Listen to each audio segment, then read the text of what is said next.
Finding out why we have such versatile hands compared to our nearest relatives is the task of Jim Noonan at Yale University. He began sifting through that vital 1% of DNA that is different in humans from chimps.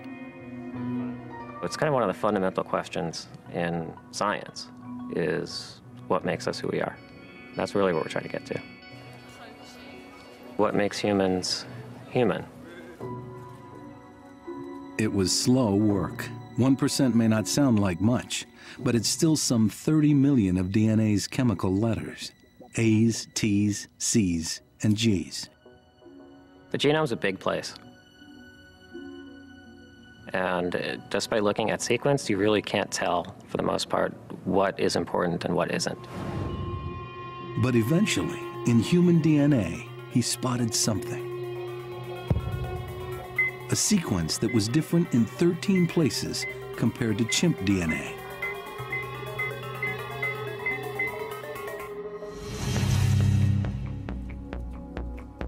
The trouble was, he had no idea what this piece of DNA actually did. To find out, he inserted it into the embryo of a mouse. To make the effects of the DNA easier to follow, he attached it to another gene that gives off a blue color. That way he could see where the gene became active in the embryo. As the embryo developed, the piece of DNA seemed to be active all over the place. But most intriguingly, it was doing something in the growing paw.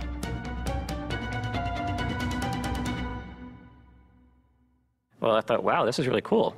It was a really, really striking image. What Noonan saw was that the human DNA became active in the mouse embryo's thumb and big toe.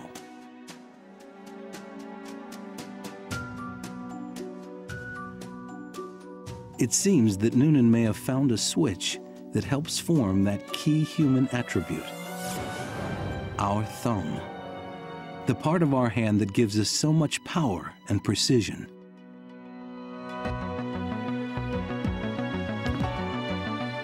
It's that power and precision that enables us to hold a paintbrush, manipulate tools, pilot a jet fighter, record our thoughts. All those things that separate us from other apes.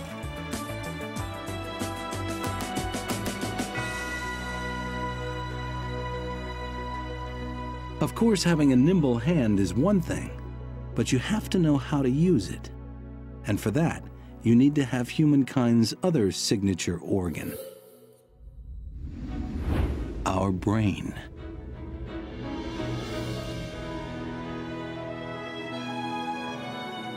The human brain is vast, 3 times bigger than a chimp's, and is structured very differently. How this extraordinary organ evolved is central to understanding why we are the way we are. It is something that Darwin himself was at a loss to explain, which is why many of his critics remained unconvinced by his account of human origins.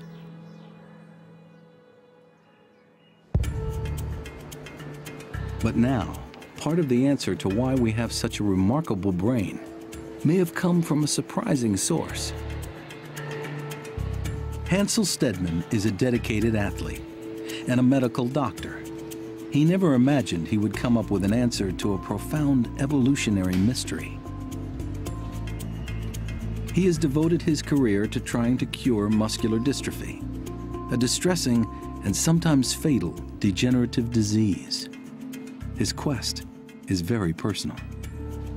My first exposure to muscular dystrophy was inescapable. My younger and my older brother, both born with muscular dystrophy. Muscular dystrophy is a genetic disease. Its sufferers have a mutation in one gene that robs their muscles of the ability to repair themselves. Typical workout here on the rocks might blow through a few thousand muscle cells, but they'll regenerate overnight, and if anything, be a little stronger the next day I come in as a result of all of that. Whereas in muscular dystrophy, the injury process is greatly accelerated, and the injury process outstrips the body's ability to repair. In search of a cure, Stedman is investigating the hundreds of genes that control the development of muscles. So when the Human Genome Project took off, Stedman seized his chance. When the horsepower of the entire Human Genome Project kicked in, we knew exactly what to look for. Stedman was hunting for any new muscle-making genes. And so, as the human genome was sequenced, he began sifting through the vast mountains of data. Eventually, he found what he was looking for. A previously unidentified muscle-making gene. But there was something strange about this new gene. It didn't look like any other muscle-making genes. 2 letters were missing. This gene should cause a disease. It became very clear early on that if you have a mutation of this type, you get some serious muscle problem going on. Here was a puzzle. Why would humans carry a gene that was clearly damaged? Perhaps it was simply a mistake in the data. Stedman decided to dig a little deeper and look in another human subject. In the Department of True Confessions, we do certain experiments first on ourselves, largely out of convenience. You know, you can swab your own cheek and get working on some DNA. To his utter amazement, he found the same damaged gene in himself. I'm seeing this in my own DNA, and it's suggesting, now, wait a minute, that means there's a muscle disease here somewhere, a muscle disease that I'm unaware of, and I thought it would be worth checking this out in some other members of the lab. A few swabs later, and sure enough, at the end of the day, every single person had the same glitch and their same DNA at the same place.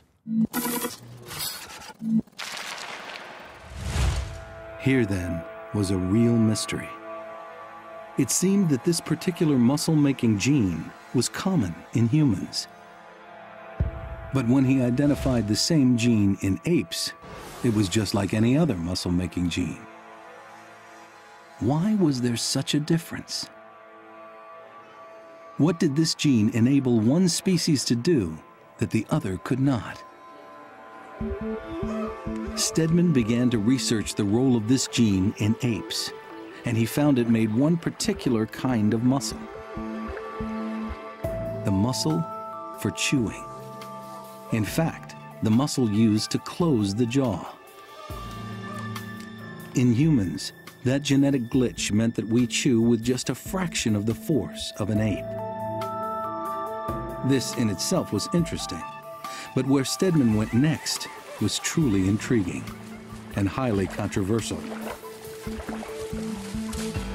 He drew a direct connection between the power of our jaw muscle and the evolution of the human brain.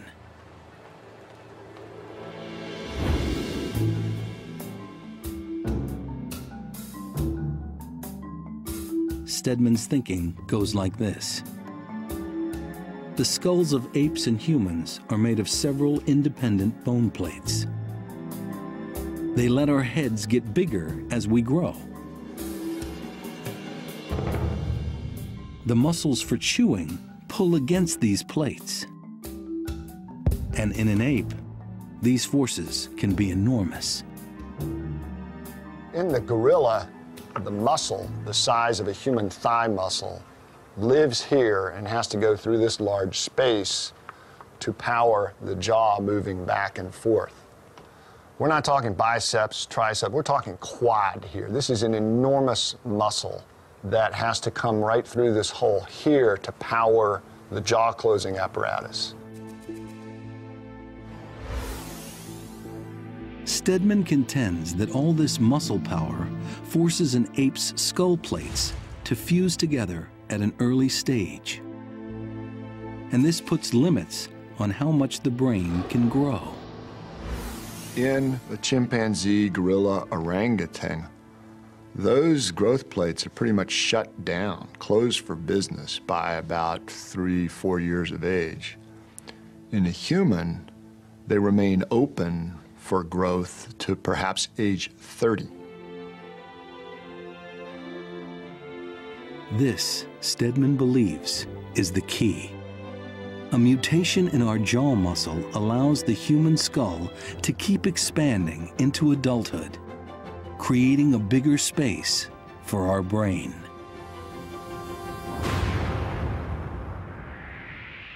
And so our most important organ is able to grow.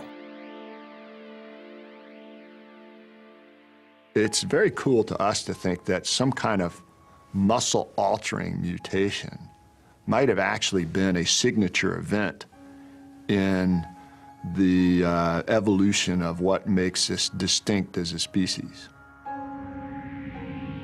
It might have been an absolute prerequisite for us landing where we are today.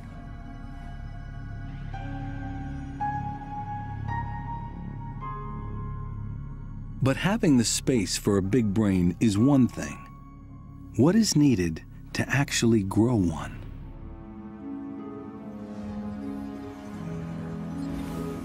And again, a very small cerebral cortex with very few. That is the question that Chris Walsh is trying to answer. He's another scientist who never expected to be taking on what even Darwin didn't know. I never thought that I'd be studying evolution. I'm a neurologist interested in the brain and in kids with neurological problems. How you doing, buddy? You doing all right? Huh? Doing okay?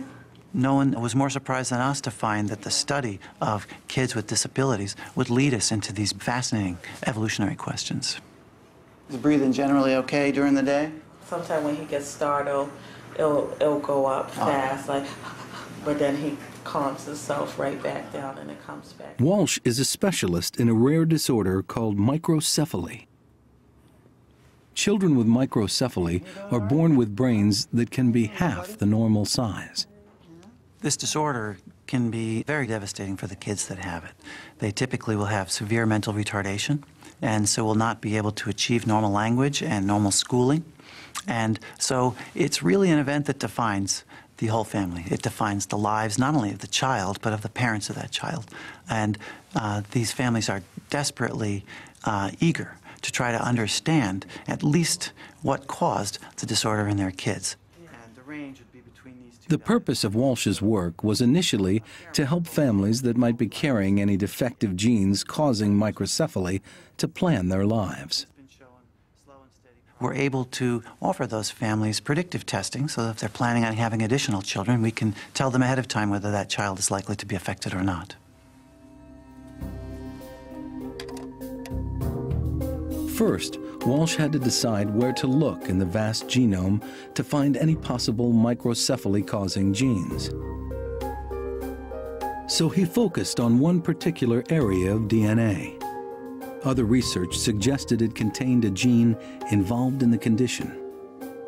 That gene is known to control how and when brain cells divide in animals, such as fruit flies and mice. What this